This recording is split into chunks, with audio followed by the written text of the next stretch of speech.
We found out about a little rural pound in Osawatomie, Kansas. It wasn't open to the public, and what we found was that they were only saving the little dogs, and all of the cats and all of the larger dogs were just kind of stacked in there and then mass euthanized. This is the story of our very first save from Osawatomie, and we named him Ozzie.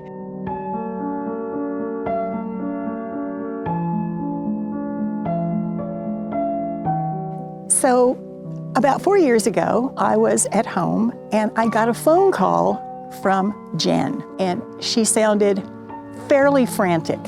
She said, "I need help. I need towels. I need a leash." I said, "Where are you?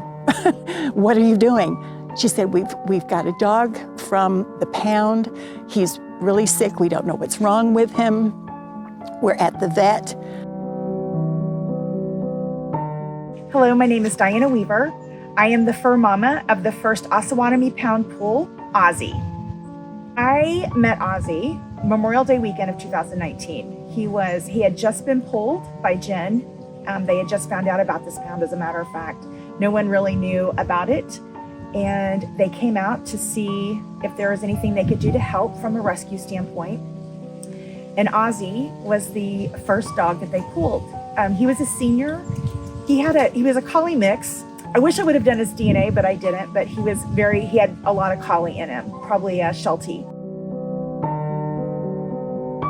He was in this back area in the very last kennel, and with his hair, his collie hair, he was covered in poo and pee. Like, I guess at the time when they would wash the kennels out, they would just spray, power wash, spray them with a hose, and everything would run down here. And Ozzie was in the last kennel. No windows, no light, and just covered in poo and pee. They gave him several baths, and the baths did not help. They had to shave him to basically down to, his, little bald head.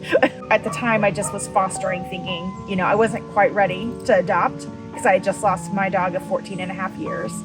But that little guy just warmed his way right into my heart. There was no way I was ever taking him back. And Jen kept telling me, there's a lot of people interested in Ozzie. I'm like, well, I'm not ready to give him up yet. So I formally adopted him in July of 2019.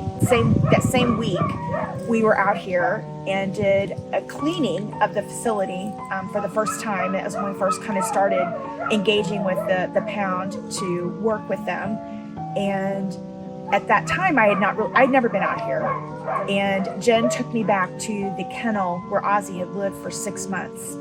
And it broke my heart because he was such a sweet, happy dog with that open mouth smile constantly, just so happy and just a wiggly butt. And I just adored him so much. And after being here and realizing the life he had to endure for 6 months in a windowless metal shed,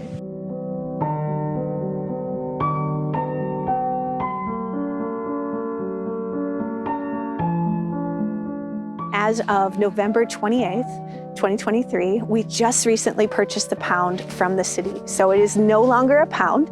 It is now the Always and Forever Osawatomie Shelter. And so what does that mean? It means that our name is now on this little shack in the middle of nowhere. So we need your help to get this known to the public. First of all, what can we do? We're gonna put in new floors. We're putting in new kennels. We're gonna put insulation in the building. This is a building that didn't even have heat and air conditioning. And when it was 110 degrees outside, it was even hotter inside, and the AC would break. So we came together and we bought a new air conditioner this year. And we have heaters out there now, and we bought a generator for there. So we're gonna remodel the inside of this little shed, and we're gonna make it beautiful. And it was as if everybody told us it was impossible. But that's kind of the magic of the Little Red Barn, because that was our humble beginnings here too, is that it was an old horse barn that nobody saw the vision other than us. And it was falling down. There was no electricity, no water. And we put everything into it because we knew that the animals needed us to. And so it's the same thing. Anything is possible when you throw your whole heart into it and you never give up. That's why donating right now towards the renovations of this little pound to make it beautiful, as well as our plans to put a brand new building on the land, because it's 3.5 acres and it truly is beautiful. The past is not. The past we leave in the past. The past is painful, but we use that as a memory and a placeholder in our hearts to honor all the animals that we could not save and to focus on the ones that need us to keep going no matter what.